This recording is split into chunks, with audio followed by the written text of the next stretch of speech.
Salut à tous, c'est Louis, j'espère que vous allez bien, que vous avez passé de super fêtes de fin d'année et que vous êtes prêts à repartir à fond pour cette nouvelle année. De mon côté, je suis extrêmement enthousiaste, je sens bien que cette nouvelle année sera très prometteuse pour tout l'écosystème crypto. Pour démarrer cette nouvelle année, tout d'abord, je tenais à vous souhaiter une excellente année 2023, avec tout le meilleur qu'on puisse souhaiter, et surtout de bonnes nouvelles pour les crypto-monnaies. Aujourd'hui, et pour bien commencer l'année, je vous ai préparé une petite vidéo dans laquelle on va voir ensemble les bases de l'analyse technique. Cette vidéo pourra donc vous aider à comprendre et à appréhender plus facilement tout type de courbe et à arriver à en dégager des tendances pour les analyser. J'ai choisi de faire cette vidéo en début d'année car j'estime que même si ce n'est pas forcément l'année du prochain bull run, c'est une année qui va nous permettre de nous construire un nouveau portefeuille crypto. Donc cette vidéo est tout aussi bien faite pour les débutants que pour les personnes qui ont déjà un petit peu d'expérience dans les crypto-monnaies.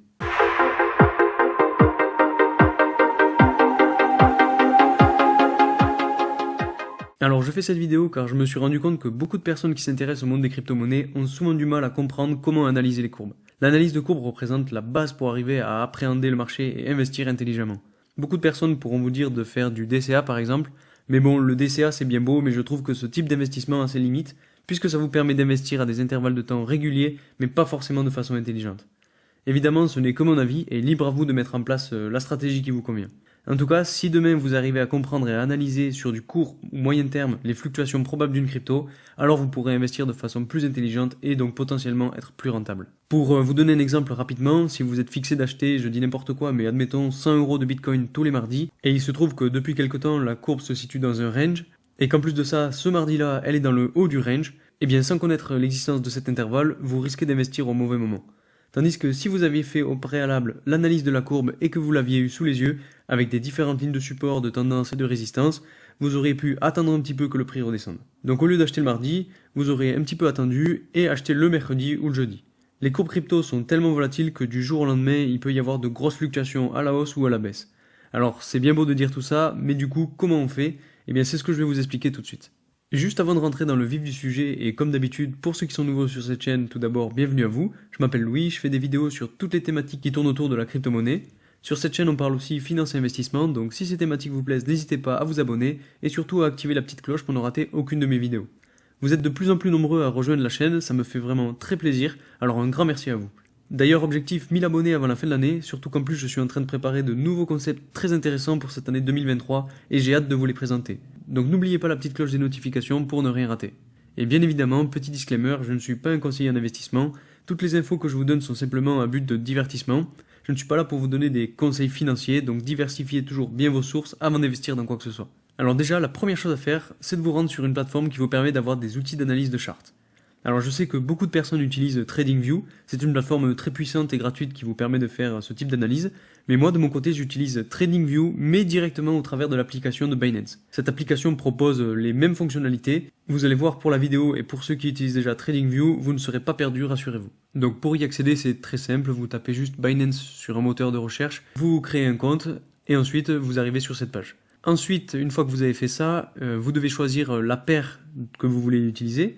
Donc moi je vais choisir la paire BTC-USD, qui est une charte très connue pour que ça parle à tout le monde. Et une fois que vous avez fait ça, vous arrivez sur cette page avec un graphique qui vous propose plusieurs outils. Je ne vais pas rentrer dans le détail sur tous les outils, mais en gros les plus importants sont les intervalles de temps que vous avez ici. Donc vous pouvez mettre le graphique en vue journalière, en vue hebdomadaire, en vue avec des chandelles de 4 heures, de 1 heure, de 15 minutes, etc.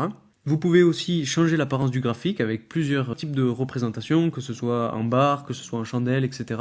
Donc vous avez plusieurs possibilités que vous avez ici. Moi personnellement, je préfère utiliser des chandelles, donc à vous de voir après ce qui vous convient le mieux. Vous avez aussi la possibilité d'ajouter des indicateurs, mais ça, on y reviendra plus tard. Et pour finir, vous avez une barre avec de nombreux outils qui vont vous servir à analyser les courbes. Et cette barre, vous l'avez juste à gauche de l'écran. Donc voilà pour le tour des différentes composantes. Maintenant qu'on a fait ce premier tour de tout ce qui pouvait nous être utile sur cette fenêtre, on va s'attarder plus précisément au graphique en lui-même. Alors pour expliquer rapidement ce graphique, vous voyez que j'ai choisi d'utiliser une vue hebdomadaire, donc des chandelles qui représentent un intervalle de temps d'une semaine chacune. Donc comme vous le voyez, elles sont soit vertes, soit rouges. Si elles sont vertes, c'est que le prix de clôture de la chandelle est plus haut que le prix d'entrée, et inversement, si elles sont rouges, alors cela signifie que le prix de clôture est plus bas que le prix d'entrée. Aussi, vous pouvez remarquer que ces chandelles ont des mèches. Donc ce qu'on appelle des mèches, ce sont les lignes verticales qu'on retrouve au-dessus et en dessous du corps de chandelle. Donc si on essaye de prendre un exemple, je vais zoomer, là vous voyez qu'on a une mèche qui est très longue vers le bas et une mèche qui est très courte vers le haut. Donc pour détailler toute cette chandelle, le prix d'entrée, vous voyez, on l'a eu à 34 000 $, et un prix de sortie, donc une semaine après, à environ 31 500 $. Et entre cet intervalle de temps d'une semaine, le prix a fluctué de 34 400 $ jusqu'à environ 25 000 $. Donc vous voyez que pour cette chandelle, le prix c'est quand même bien rattrapé. Maintenant qu'on a ces données-là, on va commencer par la base, c'est-à-dire les lignes de support, les lignes de résistance et les lignes de tendance. Alors dans un premier temps, on va tracer ensemble une ligne de support. Donc si je me balade un petit peu sur le graphique, il en existe pas mal, mais je vais essayer d'en choisir une qui soit assez parlante. Donc pour tracer une ligne de support, vous allez à gauche de votre écran, donc dans cet onglet, vous cliquez dessus, vous avez une petite flèche qui s'affiche, et il vous donne encore plus d'éléments. Vous cliquez sur Horizontal Line, et ensuite vous tracez votre ligne de support. Ici vous avez une ligne de support qui est assez forte, c'est une ligne qui peut être tracée car on a vu que le prix est venu s'y heurter pas mal de fois sans passer en dessous. On a plusieurs mèches qui touchent cette ligne de support, on en a 6, 7, 8. Ensuite, et de la même façon, on peut tracer des lignes de résistance. Donc pour tracer ces lignes de résistance, vous faites la même chose. Donc cette fois-ci, vous avez l'onglet qui est déjà présélectionné, donc vous cliquez dessus. Et ensuite, vous tracez votre ligne de résistance. Donc très grossièrement, voilà, j'ai tracé cette ligne de résistance ici. Comme vous le voyez, de la même façon que les lignes de support, les mèches sont venues heurter cette ligne de résistance à plusieurs reprises. Et donc, comme les lignes de support, elles peuvent être tracées à des endroits où le prix s'est fait rejeter plusieurs fois sans passer au-dessus. Ce qu'il faut savoir, c'est que ces lignes de résistance peuvent devenir des lignes de support si le prix passe au-dessus de ces lignes. Généralement, lorsqu'une ligne de résistance est franchie, le prix a tendance à venir retester cette ligne avant de redécoller. Ensuite, il existe des lignes de tendance.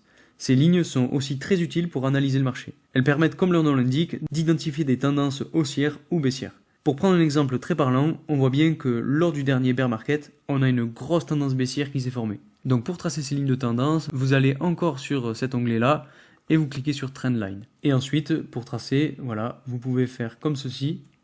Ici, on remarque qu'on a une très grosse ligne de tendance, donc elle est tracée très grossièrement, c'est juste pour vous donner un exemple. Et vous allez sûrement me dire, est-ce qu'on doit prendre en compte les mèches pour tracer ces lignes ou est-ce qu'on se fixe sur les corps de chandelle? Eh bien de mon côté, oui, je prends en compte les mèches. Alors bien évidemment, vous pouvez faire sans et tracer les lignes de support, de résistance et de tendance uniquement sur les corps de chandelle, mais souvent les mèches peuvent permettre de tracer des tendances plus larges, puisque comme on l'a vu tout à l'heure, elles représentent le prix maximum et minimum auquel la chandelle est allée durant sa période. Une autre chose qu'il faut savoir sur ces lignes de support, de résistance et de tendance, c'est que généralement elles sont surveillées par un très grand nombre de personnes et donc un très grand nombre de personnes qui agissent en fonction de ces lignes. Par exemple, quand on arrive sur une ligne de support, ces personnes achètent et quand on arrive sur une ligne de résistance, elles ont tendance à vendre. Donc indirectement, ces personnes-là, dont je fais partie d'ailleurs, font involontairement en sorte que le marché respecte ces différentes lignes. À ce niveau-là, on va un petit peu au-delà de l'analyse pure de courbes et on est un petit peu plus dans l'étude de comportements sociaux, mais c'est tout de même un facteur important à prendre en compte. Bien évidemment, il faut aussi se méfier de ces lignes car tout le monde a les yeux dessus et parfois lorsque la majorité prend le contre-pied, cela peut faire des dégâts. Et c'est ce qui m'amène à parler des fake-out. Alors, un fake-out, comme son nom l'indique, cela signifie une fausse sortie. C'est-à-dire que lorsqu'on est dans une tendance et que cette dernière heurte une ligne de support ou de résistance, les gros poissons qui gèrent les grosses sommes capables de faire bouger le marché utilisent ces supports pour liquider volontairement les positions des autres. Donc par exemple, ils font en sorte que le prix descende en dessous de la ligne de support pour faire franchir les stop-loss que les gens ont positionnés sur des lignes de support. Ça leur permet ensuite de racheter les jetons vendus par les plus petits investisseurs. Ils achètent donc à un prix plus bas et font donc repartir le marché à la hausse. C'est pourquoi on a donc parfois des sorties de route, donc attention tout de même. Alors rien qu'avec une analyse des courbes de tendance, des supports et des résistances, et que vous avez plus ou moins d'expérience sur les fluctuations des marchés, vous pouvez déjà vous en sortir vraiment très bien. Donc ce sont déjà des outils non négligeables pour commencer le trading. Alors pour continuer sur l'analyse de courbes, je vais prendre un bout de la courbe pour vous expliquer concrètement pourquoi on a des fluctuations. En gros, les fluctuations sont causées par les acheteurs et les vendeurs. Quand on a une succession de chandelles vertes comme cela, ça signifie que les acheteurs sont majoritaires. En revanche, lorsqu'on passe dans une succession de chandelles rouges, cela signifie que ce sont les vendeurs qui sont majoritaires. Selon la phase dans laquelle se trouve le marché, la majorité entre les vendeurs et les acheteurs varie plus ou moins fréquemment. Quand on est dans une période de bull run sur du moyen terme, on a des acheteurs qui sont majoritaires. Comme vous le voyez, lors du bull run, on est monté par paliers. Comme on n'avait pas de ligne de résistance et de ligne de support pour analyser le marché, il a fallu les créer et donc lorsque plusieurs chandelles vertes se succédaient, les gens commençaient à se dire « Stop, je ne vois pas le Bitcoin aller plus haut, donc je vends ».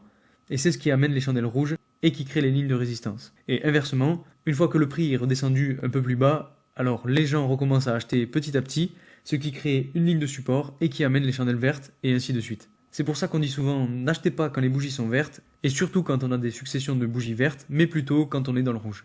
Pour illustrer ce que je viens de dire, vous voyez on a eu une descente de chandelles rouges pour arriver à une ligne de support, puis une remontée avec une succession de chandelles vertes où les gens se sont dit stop, je vois plus le Bitcoin remonter plus haut, et donc les vendeurs sont devenus majoritaires, puis quand les vendeurs ont arrêté de vendre, ce sont les acheteurs qui ont repris le pas, qui sont redevenus majoritaires, et c'est pour ça qu'on a une nouvelle succession de chandelles vertes. Ensuite, les mouvements qu'on a vus sur cette année 2022 sont très intéressants pour illustrer les fluctuations du marché des cryptos.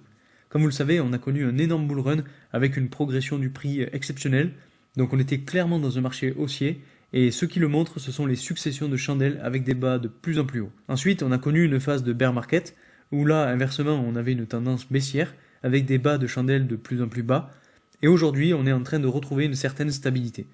Au passage, pour ceux qui ne l'ont pas vu, je vous mets en haut à droite la vidéo dans laquelle je parle de ce niveau de support extrêmement fort qu'on est venu toucher pour rebondir. C'est un niveau de support qu'on aurait pu voir venir, mais que je pense très peu de personnes ont remarqué. Donc si vous ne l'avez pas vu, surtout allez voir cette vidéo et n'hésitez pas à me dire en commentaire ce que vous en pensez. Maintenant qu'on a vu ces différents éléments, on va passer aux indicateurs. Alors le premier indicateur dont je vais vous parler, c'est le RSI. Donc pour l'afficher, vous allez ici dans Indicateurs, et vous avez juste à taper RSI dans la barre de recherche. Vous cliquez sur le premier qui vient, et ça vous affiche une barre en bas du graphique. Ce que je vous conseille, c'est de rester avec cette configuration de base, donc avec des limites à 70 et à 30. Je ne vais pas entrer dans le détail de la configuration car ça risquerait d'être trop long, donc si vous voulez, vous pouvez me mettre en commentaire et je vous répondrai avec plaisir. Ce que vous pouvez faire quand même, c'est de modifier la couleur de la droite, parce que du violet sur du violet, on ne voit pas trop bien, donc vous pouvez le mettre en jaune ou en orange par exemple. Donc pour changer la couleur de la droite, vous cliquez dessus, vous allez dans les trois petits points à droite, vous allez dans Settings, vous allez dans Style, et là vous avez juste à choisir la couleur que vous voulez. Donc moi je vais prendre orange pour l'exemple. Alors ce qu'il faut savoir, c'est que cet indicateur se balade entre 0 et 100, et possède une zone médiane entre 70 et 30. Et vous allez me dire, mais à quoi correspondent ces chiffres? Eh bien tout simplement, lorsque le RSI passe au-dessus des 70, cela signifie qu'on se trouve dans une zone de surachat, comme on a vu lors du bull run, et que naturellement il va redescendre, et inversement, lorsque le RSI est en dessous de 30, ça veut dire qu'on se trouve dans une zone de survente, et donc qu'on a potentiellement plus de chances de remonter. C'est donc un super indicateur pour se positionner, surtout en cette période de bear market. Comme vous le voyez, depuis le début du bear market, on est plus dans une zone de survente que de surachat. Vous voyez, on flirte avec les 30. Mais ce qu'il faut remarquer, c'est qu'on a tout de même une légère remontée plutôt encourageante. En plus de ça, on a une sorte de divergence qui est en train de se former entre le RSI et la courbe du prix. Donc c'est là aussi annonciateur de bonnes nouvelles. Le deuxième indicateur qui est très important de connaître, ce sont les volumes. Donc de la même façon que le RSI, vous allez dans Indicateur et vous tapez Volume. Vous prenez le premier, donc je vais supprimer le RSI pour avoir plus de place. Et concrètement, cet indicateur représente la retranscription des achats et des ventes. Donc quand vous avez une barre rouge, cela signifie que le marché est remporté par les vendeurs, et inversement, quand c'est une barre verte, ce sont les acheteurs qui sont majoritaires. Et donc vous l'aurez compris, plus la barre est grande, plus le niveau de vendeur ou d'acheteur est important. Généralement, les informations dans les volumes sont souvent corrélées avec les fluctuations du marché, c'est-à-dire que quand vous avez beaucoup de volume, cela signifie que le marché va potentiellement beaucoup bouger, et inversement, quand on a des petites barres de volume, cela signifie que le marché est plat. Le troisième indicateur dont on va parler, ce sont les bandes de Bollinger. Donc pour les avoir, vous allez toujours pareil dans Indicateur, vous tapez Bollinger, et vous cliquez sur le premier, Bollinger Bands. Ce qui est très intéressant avec cet indicateur, c'est qu'il permet d'avoir la tendance générale du marché. C'est-à-dire que quand les chandelles flirtent avec la partie haute, cela signifie que le prix peut potentiellement redescendre, et inversement, quand elles sont proches de la limite basse, cela peut annoncer potentiellement un rebond. Et si vous couplez cela avec tous les autres indicateurs qu'on vient de voir, comme les lignes de support, les lignes de résistance, les lignes de tendance et même les volumes et le RSI, vous avez une base très solide qui vous permet d'avoir beaucoup plus de chances d'entrer au bon moment dans un trade. Alors il existe bien entendu d'autres indicateurs très importants qui peuvent être extrêmement utiles. Je pense par exemple au retracement de Fibonacci, ou encore l'analyse avec les différents patterns, mais je ne vais pas parler de ça dans cette vidéo car ça risquerait d'être trop long. Donc si vous voulez un épisode 2 avec des indicateurs plus techniques, mettez-le moi en commentaire et je verrai en fonction du nombre de commentaires mais aussi du nombre de likes si je fais cet épisode 2. Donc on pourrait se retrouver avec un graphique qui ressemblerait à ça pour analyser le marché. Au passage, pour ceux qui veulent en savoir un peu plus sur le sujet, j'ai fait une vidéo dans laquelle je vous présente l'indicateur de trading que j'utilise et qui marche super bien, donc je vous invite à aller la voir. Je vous mets le lien de la vidéo en haut à droite et dans la description pour ceux que ça intéresse. Ce type d'analyse est utilisé plus particulièrement par les traders, mais elle peut tout à fait être utilisée par des investisseurs plus long terme. Comme je le disais tout à l'heure, elle permet d'investir de façon plus intelligente à des moments précis. Et si en plus de cela, vous avez préalablement fait l'analyse fondamentale du projet, alors vous aurez très peu de risques de vous tromper. Le croisement de ces deux analyses permet de savoir si le projet que vous étudiez a des bases solides et comment il se comporte sur du court ou moyen terme. Et le combo des deux permet de sécuriser un maximum votre investissement. En tout cas, c'est la technique que j'utilise depuis un petit moment et qui est très efficace et qui permet d'optimiser ses profits, peu importe la période dans laquelle on se trouve. Donc voilà, c'est tout pour aujourd'hui, j'espère que cette vidéo vous aura plu. Si c'est le cas, n'hésitez pas à mettre un like, à vous abonner et à mettre en commentaire votre avis sur les différents indicateurs que je viens de présenter. Et si vous voulez, n'hésitez pas à mettre quelconque question, j'y répondrai avec grand plaisir. Donc merci encore pour votre soutien, je vous souhaite de passer une excellente année 2023, faites attention à vous, et moi je vous dis à très vite pour une nouvelle vidéo. Salut!